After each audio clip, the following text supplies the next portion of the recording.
Pumasok ang gangsta sa edad ko 14 years old. Tinigap ko 30-second mark shot ko ma-timeline po. Lalo sumabog ang shoulder.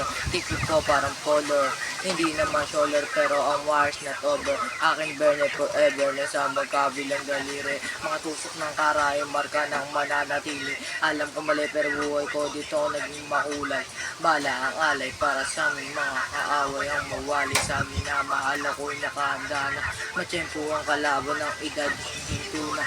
Pero teka muna, eto boy katotohanan, mabigat na katanungan, ano bang pinaglalaban nang dahil basagang ang buhay mo sa sakripisyo. Kahit alam mo nga ito ako ng malito ang peligro at manta sa buhay namin ay likat, bawat luwang papatak, bala ang katumba. Gusto mo ba na sumama sa mundo na madrama?